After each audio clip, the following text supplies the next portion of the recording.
there's obviously a few players of interest to many a club at the moment, but I suppose what they've got to be concerned about, Marcus, as we've been talking about, is a replacement for Gabriel Jesus right now. Yeah, I mean, the January market is notoriously difficult, and I think last January Arsenal could have signed Dusan Vlahovic from Fiorentina, and he ended up going to Juventus. And I think if they'd have made the move for him then, that might have got him in the Champions League last season. So it is an important window, but there's very rarely a player that you think, yeah, we'll bring him in and make a difference. You know, let's say, for instance, that Cody Gakpo is available. Would Arsenal go for Gakpo? Would he be a replacement for Gabriel Jesus? I don't think he will be. I don't think Gakpo's. I don't think he's quite ready for the Premier League yet. But if Arsenal do make that kind of signing, when Jesus is fit, they've suddenly got, they've got two players vying for the same position. So it's a difficult time to make a signing. But you look around the squad they've got, and I'm not quite sure they've got what they need to fill the hole. So it's a really tough one for Arteta. Maybe there's a loan out there. Cristiano Ronaldo, maybe, joking. But, somebody, there needs to be the right player available, but not necessarily a long-term deal, because it has to be somebody that can fill a gap in the short term until Jesus is fit, and somebody who will also come in and not upset the harmony in the dressing room. So again, Cristiano Ronaldo, maybe not. So it's finding the right player who's prepared to come in on a short-term basis, or prepared to come in and accept that he's got to fight for Jesus when he's fit. So it's a really tough deal for anyone to do, for Arsenal to do at this stage. Definitely chose violence today, didn't you, Shaka? Yeah, I like this version of Mark. I do. Nobody's safe. I would love that, I'll tell you what. When it comes to Man City, Shaka, I suppose the big point is making sure Erling Haaland stays fit. And we can see that he seems to be already taking those measures to not overwork him. Yeah, without question. And listen, he had a little bit of an injury layoff in his last season at Dortmund. So far this season, no real signs of that. And then having the break during the World Cup, I think benefits him immeasurably, just to kind of recalibrate after making that shift of leagues. And listen, I know he's fitted in seamlessly, but making the shift in league, the step up in pace, and step up in expectation as a club at Manchester City, it's good just to have that little bit of a downtime. And I think that benefits him. Haaland stays fit. Kevin De Bruyne stays fit. I think without question, City otherwise are deep enough in every single position. And you don't really see, and with the greatest respect to Arsenal, I've spoken about their threat. I don't see how anybody denies City. Again, Arsenal will have a big say about that between now and May. Yeah, it's almost unfair, isn't it, that Man City have got this great striker in Erling Haaland, who's brilliant at the best of times, but he's got a 6-week break as well to freshen up and rest up. I mean, it's like, come on, guys, let's kind of make it a fair playing field. So I do wonder that, Haaland came back. For the first 20 minutes last night, I've never seen a player like it. It was absolutely off the scale in terms of chasing everything down, putting tackles in, assist, almost scoring after the first 20 odd seconds. So I just think with Haaland and the form that he's in, they're just going to pull away, because it's such an unusually very good player. I mean, we're talking Alan Shearer levels here. This guy will score goals wherever he goes in his career. He'll score so many goals, and I think he'll probably end up with 45, maybe 50 goals. I think he took it to 24 last night. It's not even Christmas yet. He's got 24 goals this season. So I do worry about City pulling away and just making it, a one-horse race. But you never know. I mean, nobody wants to wish injuries or loss of form on anybody, but sometimes a player is just, a twist of a knee or a hamstring away from being out for 3 or 4 weeks or months, and then that makes a massive difference, because if City did lose Haaland, then obviously, Julian Alvarez isn't bad to come in, but he's still a young player that's unproven, so nobody can replace Haaland. So that's all that the Premier League can hope for, that Haaland misses a few games, but I think he looks so strong. He's had a break. I just think, he's going to score 50 goals this season. Mark, the unproven World Cup winning Julian Alvarez. Yeah. I know, right? It's crazy, isn't it? It's crazy. Shaka, I want to talk about Newcastle. Need anything? I don't think so. And listen, I thought this January 2022, Eddie Howe won the January transfer window, no question. A club sitting bottom of the Premier League, they may have just gotten off the bottom come January.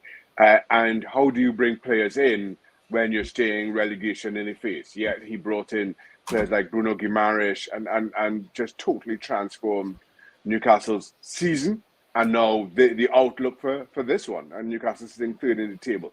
Still have Isaac to come back after he had a very bright start to his time at St. James's Park and then fell injured, but Callum Wilson is there. So I know there's been a lot of talk about Christian Pulisic coming in as well, maybe adding further competition for places.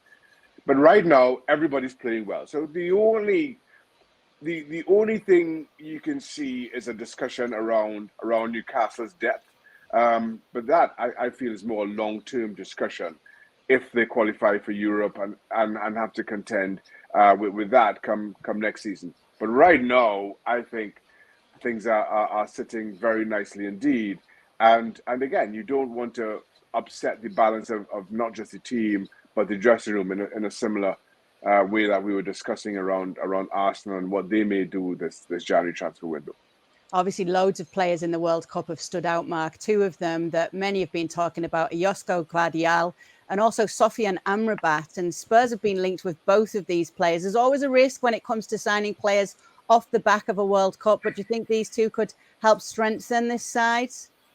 I think whoever gets Gvardiol has got an amazing defender. I think they've got a guy that can be one of the best defenders in the world for the next 10 years. You know, Amrabat, again, had a great tournament, but for me, I'd put everything into getting Gvardiol. And I think I'd be surprised if Tottenham get him. I think Chelsea are front of the queue there. I think he had such a great tournament for Croatia, and people will point to the fact that he got done by Lionel Messi in the semi-final. But come on, if your only mistake is to be done by a genius in a World Cup semi-final, I think you've done okay. But he, for me, is absolutely nailed on to be a brilliant Premier League centre half. He's just got everything. He's got pace. He's got strength. He can read the game.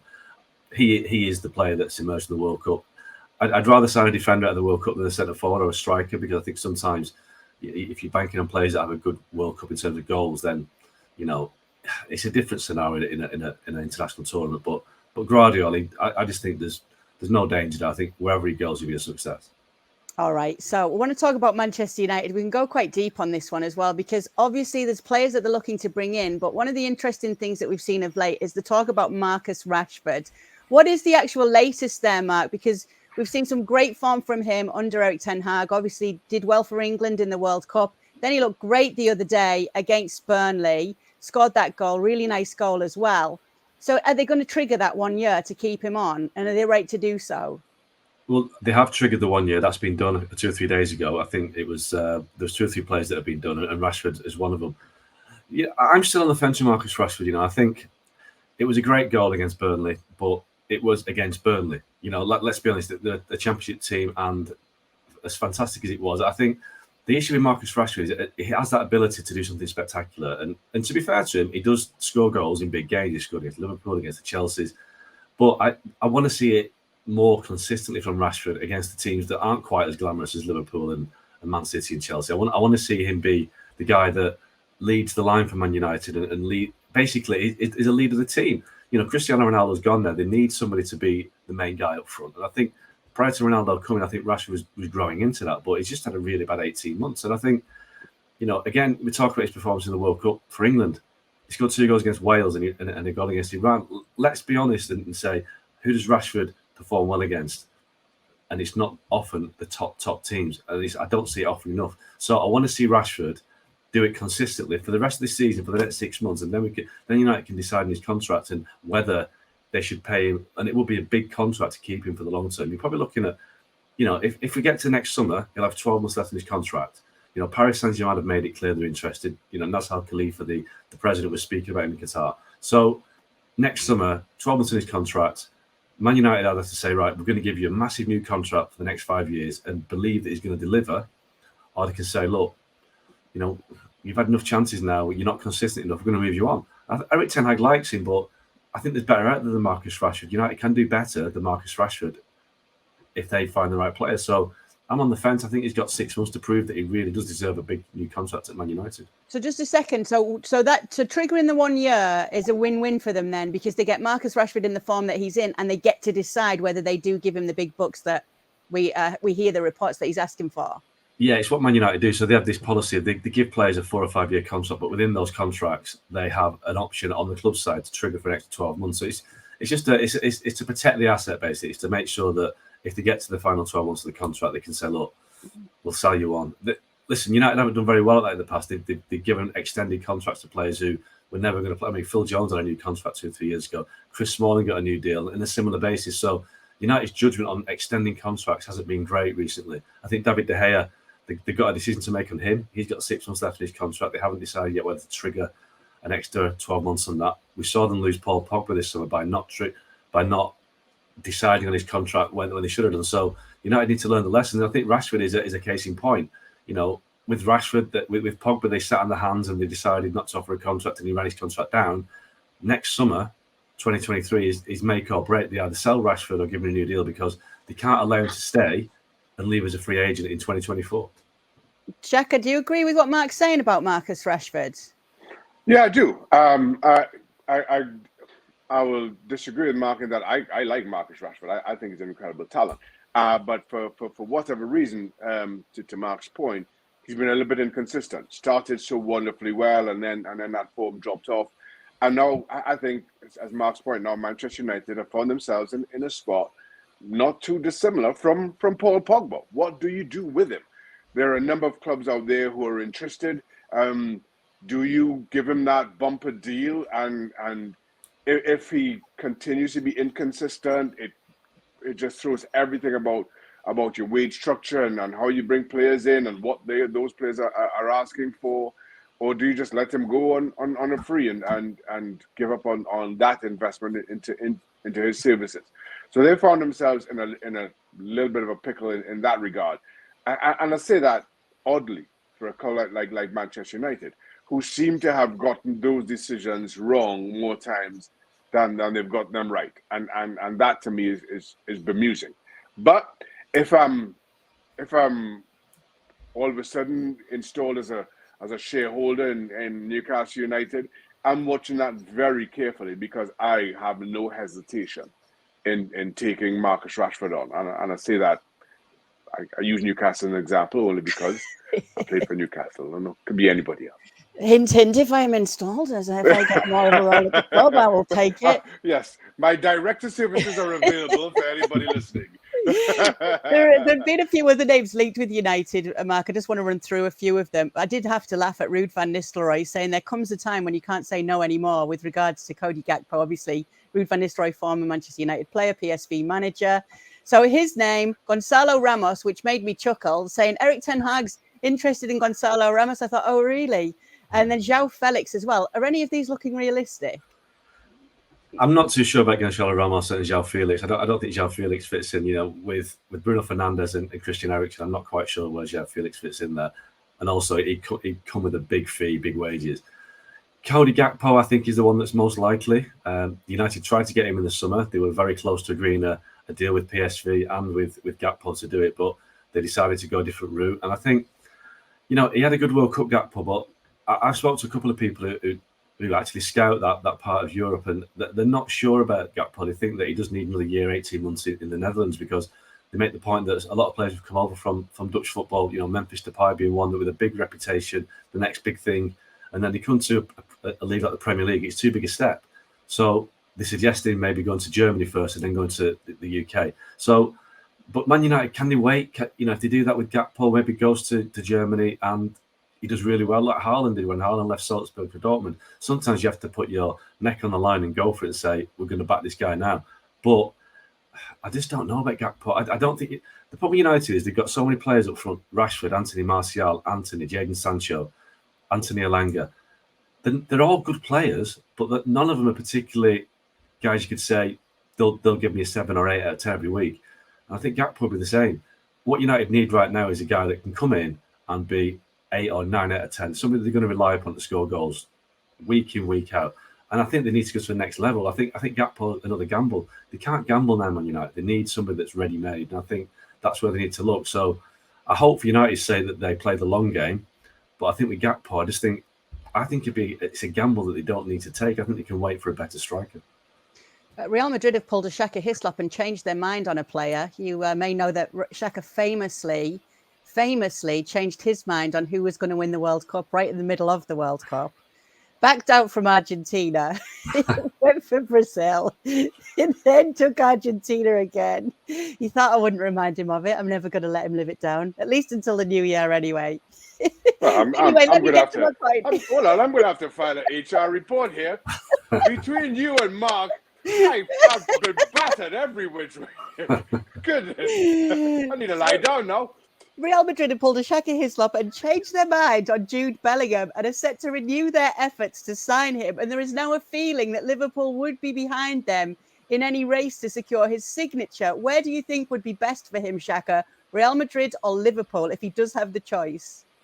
I think, listen, first of all, I don't think you can go wrong with either of those two clubs. And I think Jude Bellingham is an incredible talent and is a success wherever he goes.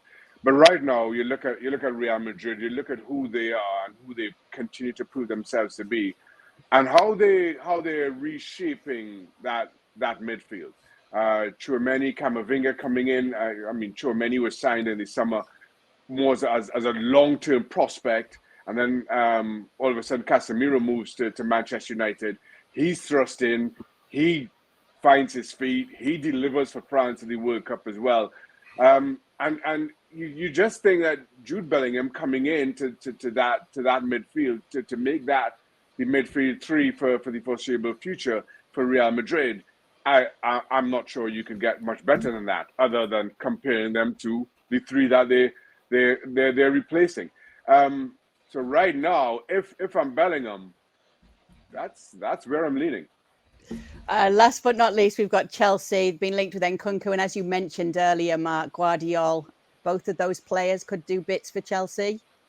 Yeah, absolutely. Nkunku, another one. I mean, Chelsea bring a lot of players in. They spend an awful lot of money in the summer, getting on for £250,000. And, a lot of the players are still, hit and miss. Fafana's been injured and he hasn't kicked on. So, Gvardiol, I think great. I think Nkunku, it's just, where are all these guys going to play? And if they're going to bring these players in, I suggest there's going to be quite a big clear at Chelsea as well, because obviously they still have to get a fee for Lukaku, who's only back on loan at Inter Milan. So I'm intrigued by Chelsea and the deals they're doing, that they're bringing a lot of players in, but they're not moving that many players out. So at some point, there's going to have to be a kind of a reality check in terms of the finances. So, yeah, both good players, but can Chelsea actually afford to do all these deals? I don't know. I mean, what happened to FFP? Tell me your thoughts on Jude Bellingham then, Mark, while we've been talking about it. Yeah, so, Liverpool have been really trying hard on Bellingham for a good year, 18 months now. And I think Liverpool's problem right now is the fact that they've had a poor start to the season, and they're certainly playing catch-up in terms of the league title race. In terms of the top four, I still think Liverpool will get in there. But if Liverpool miss out on the Champions League, then I think that kills their chance of getting Bellingham, because, Bellingham is a Champions League player. He's not going to drop into the Europa League. But also, I think, if you've got a choice between Liverpool and Real Madrid, I think Man City will be involved as well. And again, that is a scary prospect if they sign Bellingham having signed Haaland. But the problem, I think Liverpool's problem right now is that all of a sudden they look like they need to rebuild the midfield.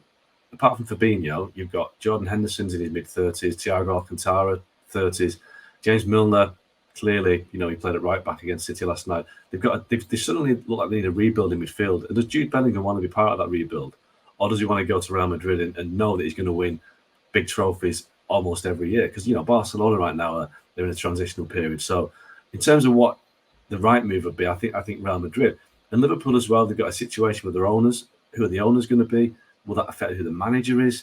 There's a lot of uncertainty right now about Liverpool, which wasn't there 12 months ago when they started making real serious moves for Bellingham. So, and if City and the Real Madrid in the running for Bellingham, does the fee become prohibitive for a club whose owners are looking to sell? So I think Liverpool's prospects on Bellingham are diminishing because of the situation with the owners. They're out of the top four right now, and the fact that they're up against two extremely wealthy clubs.